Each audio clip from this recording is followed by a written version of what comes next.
Today, I talk about a hadith. It's too important to our religion. It's a spectacular hadith that summarizes everything you need to know about Islam.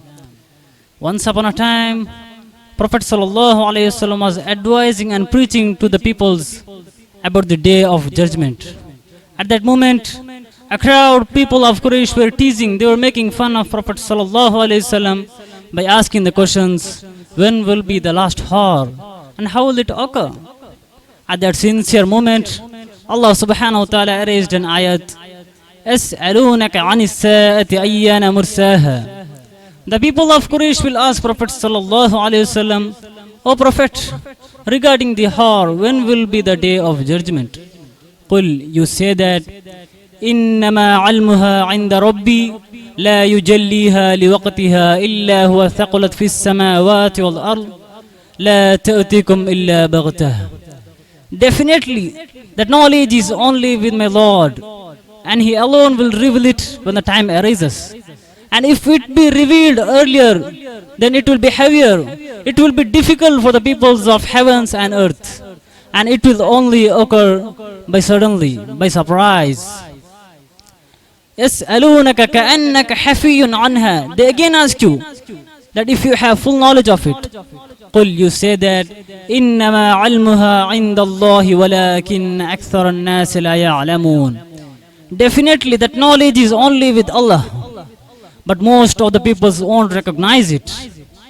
And regarding to the day of judgment, many companions of Prophet ﷺ were asking the questions related to the last hour.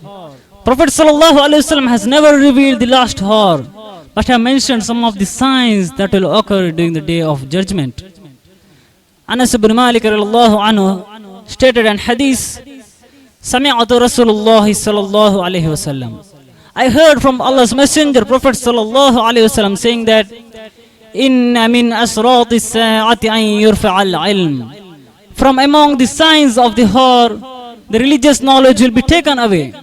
It will occur, it will happen due to the death of Islamic scholars.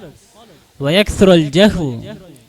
Religious ignorance will be increased. It will occur due to the lackings on the Islamic knowledge, the religious educations. وَيَكْثُرَ الزِّنَا. The illegal sexual intercourse will be increased. It will become a common matter in the society. وَيَكْثُرَ الشُّرْبُ الْخَمْرِ. The drinkings of alcoholic will be increased. The peoples will be addicted upon the drinkings of alcohol. وَيَقِلَّ الرِّجَالُ وَتَكْثُرَ النِّسَاءُ حَتَّى يَقُونَ لِخَمْسِينَ امْرَأَةً الْقَيِّمَ الْوَاحِدِ. The number of men will be increased, and the number of women will be decreased. The number of men will be decreased, and the number of women will be increased. It will happen so much that the 50 women will be looked after by a single man. And there is another hadith which states the signs of the hour that will occur during the day of judgment. Once a man asked the Prophet sallallahu alaihi wasallam, "Akhbirni an as-saat." Tell me about the day of judgment.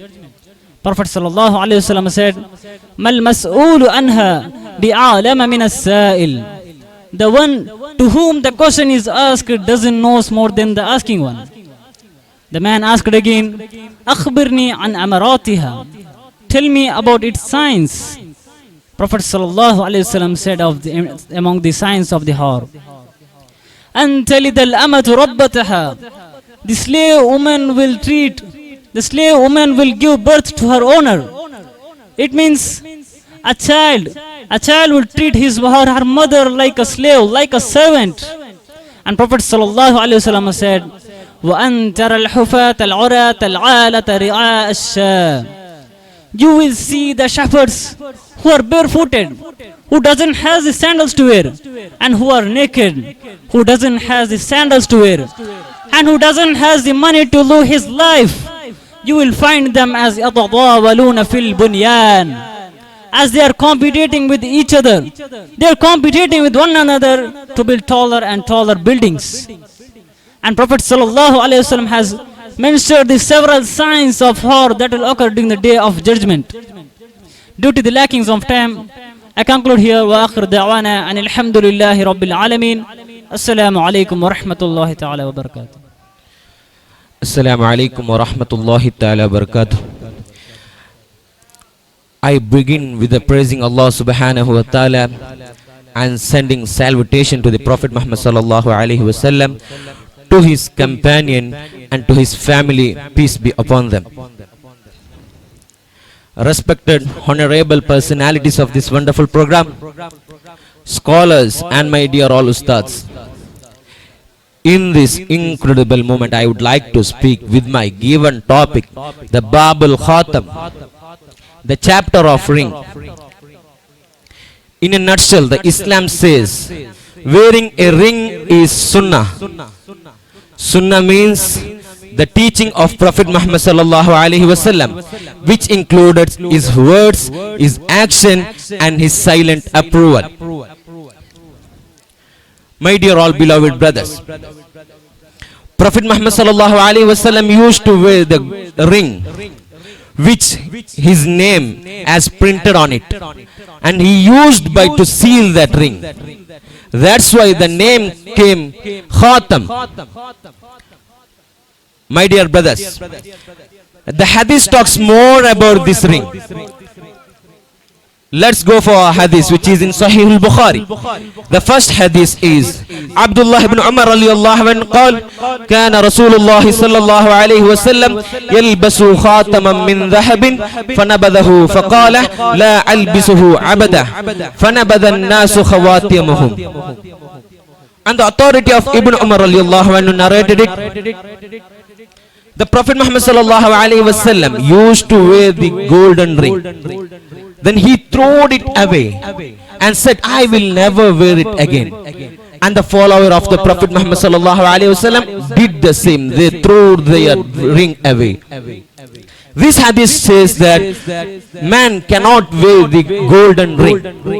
Let's go for a second hadith. The second hadith in Sahih al-Bukhari says, Ibn Umar radiyallahu anhu ittakhadha Rasulullah sallallahu alayhi wasallam khataman min warikin wa kana fi yadihi thumma kana ba'du fi yadi Abi Bakr thumma kana ba'du fi yadi Umar thumma kana ba'du fi yadi Uthman hatta waqa'a ba'du fi bi'ri Arisa naqsuhu Muhammad Rasulullah.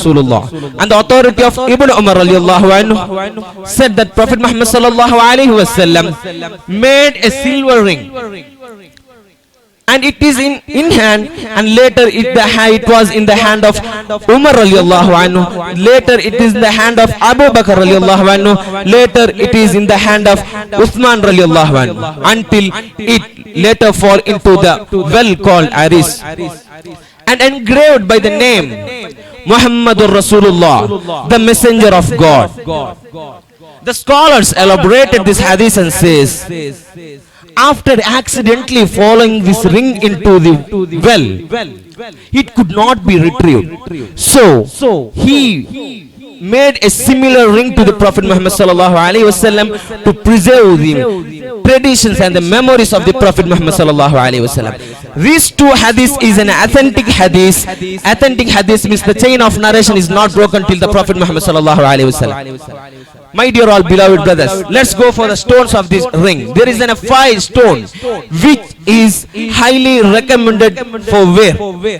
The first one is Akikul Yaman, and the second one is Fayruza, and third one is Yaqut, fourth one is Durrun Najab, and the fifth one is Al-Adit Sini. These is 5 rings is highly recommended in hadith. My dear all beloved brothers, each respective ring has its own significance, but the time does not permit us to talk about that.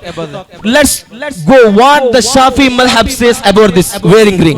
One of the most eminent scholar, who is Imam al-Nawawi, saying wearing ring is halal, but the Ibn Hajar al-Haytami added in his Tuhfatul Muhtaj that not only the halal but also the sunnah, and again he added wearing in the right little finger is aflal, the better. And the many other scholars says wearing silver ring is halal, sunnah, and if as well as it does not fulfill two things. The first one, it should not be the too expensive for the person who cannot afford it. And the second one is, it should not be the fitna. As long as it does not fulfill two things, then the man can wear the silver ring. The topic is very wide and the time is very short over here. By saying this, I would like to conclude. Assalamu alaikum wa rahmatullahi wa barakatuh. نحمد الله على نعمة العقل والدين ونصلي ونسلم على خاتم الأنبياء والمرسلين نبينا محمد وعلى آله وصحبه أجمعين. All praise to be deep-dewed Almighty Allah. So let's discuss about Babu Asma'un Nabi wa Sifatihi sallallahu alayhi wa sallam, about the name and characteristics of Prophet sallallahu alayhi wa sallam. Dear colleagues, while we speak about the name of Prophet sallallahu alayhi wa sallam, Prophet had numerous names. The numerous names of any person or any things indicates its excellence. It's a common fact that as someone's name increases, normally he gains much more respect from others. Abu Musa al-Ash'ari reported that Allah's Apostle sallallahu alaihi wasallam mentioned many names of his and said, "Ana Muhammad wa Ahmad." Extreme significant aspect of his that the name Muhammad was never called or kept for anyone except Prophet sallallahu alaihi wasallam. And one more fact, that people didn't call Prophet sallallahu alaihi wasallam directly by name. Allah said in His Holy Quran, chapter number 24, verse number 63, لا تجعلوا دعاء الرسول كدعاء بعضكم بعضا. It's prohibited in Islam, and they used to call like Ya Nabi, Ya Rasul. And Prophet sallallahu alaihi wasallam continues, Ana al-Muqaffi wal-Hashir, the last in succession. Akhir al-Anbiya la nabiyya ba'dah. There is no any prophet after me, and I am the terminal and final prophet. And also continues, وَنَبِيُّ التَّوْبَةِ وَنَبِيُّ الرَّحْمَةِ, the prophet of repentance, prophet of mercy. Allah says in Holy Quran, رُحَمَاءُ بَيْنَهُمْ, ومقصودها أنه صلى الله عليه وسلم جاء بالتقوى والتراحم. It means Prophet صلى الله عليه وسلم was brought for repentance and compassion. That's all about the consequences of name of Prophet sallallahu alaihi wasallam. And while we came to the characteristics of Prophet sallallahu alaihi wasallam, رواه ترمذي بحديث قتادة عن أنس رضي الله عنه ما بعث الله نبيا إلا حسن الوجه حسن الصوت, that Allah has never sent a prophet except that prophet had a beautiful face and beautiful voice. As stunning as his appearance was sallallahu alaihi wasallam, his character was even more strikingly beautiful. You would have said as Ali radiyallahu anhu, lam ara qablahu wala ba'dahu mithla, I have never seen anything like him before him or after him. And that's why Abdullah ibn Salam radiyallahu anhu, he was Jewish rabbi of Medina. When he saw the Muhammad sallallahu alaihi wasallam for the first time, he said, as soon as I saw this face, أَنَّ وَجْهَهُ لَيْسَ بِوَجْهِ كَذَّابٍ, this is not the face of a liar. This man utters the truth. At the same moment, he accepted Islam. Subhanallah. And Hassan bin Thabit radiallahu anhu also said, وَأَحْسَنُ مِنْكَ لَمْ تَرَ قَطُّ عَيْنِي وَأَجْمَلُ مِنْكَ لَمْ تَلِدِ النِّسَاءِ خُلِقْتَ مُبَرَّأً مِنْ كُلِّ عَيْبٍ كأنك قد خلقت كما تشاء. My eyes have never seen anything better than you. No man has ever given birth to anyone as beautiful as you. You were created free from all flaws, as if you were created exactly as you wished. Overall, we can say Prophet sallallahu alaihi wasallam was soft-hearted person and had an excellent personality than any others. وآخر دعوانا أن الحمد لله رب العالمين വസ്സലാമു അലൈക്കും വറഹ്മത്തുള്ളാഹി വബറകാതുഹു. السلام عليكم ورحمة الله وبركاته. بسم الله والحمد لله والصلاة والسلام على أشرف المخلوقين وعلى آله وصحبه برضوان الله ما بعد. All the praise to be the deep due Almighty Allah, and all my esteemed colleagues and the galaxy of intellectuals before me. Today I'm here to discuss about the Babul Bukai wal Khawf, the chapter of fear and cry. Dear brothers, what is cry? When the tears comes out due to the reason of sadness, and the fear is a pain or a burning of heart due to expectation of something bad in our heart or in a future. So I would like to say one of the incidents. Once Abdullah ibn Shaqiq radiyallahu ta'ala anhu went to meet Prophet sallallahu alaihi wasallam. At that moment, Prophet sallallahu alaihi wasallam was performing namaz. He was praying and his eyes was filled with the tears. He was crying in the fear of Allah subhanahu wa ta'ala. So this shows that it is a sunnah. So on authority of Abu Hurairah radiyallahu anhu, he said, the messenger of God, God's peace and blessings be upon him, says that Amarani Rabbi bitis'in, my Lord has commanded me with the 9 qualities. Among them one is khashiyatillahi fi sirri wal alaniya, fear of God in private and in public. Wa kalimatil adli fil ghalabi wal rida, and the words of morality in the time of both happy and anger, in the time of both pleasure and anger. Wal qasdi, and satisfaction fil faqri wal ghina, and satisfaction in the time of poor and in the rich. Wa an asila man qata'ani, and I should bear someone who has cut me off. Wa ati man haramani, and I should grant who has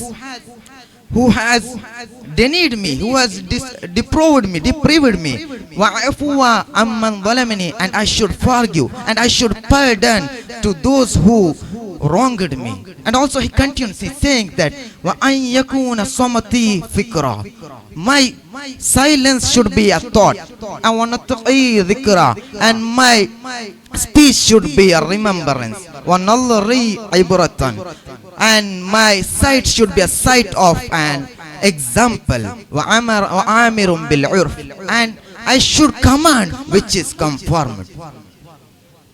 These were the one of the 9 qualities that Allah subhanahu wa ta'ala commanded to the Prophet sallallahu alaihi wasallam. So I would like to conclude here. Wa akhiru da'wana alhamdulillahi rabbil alamin. Wassalamu alaikum wa rahmatullahi wa barakatuh.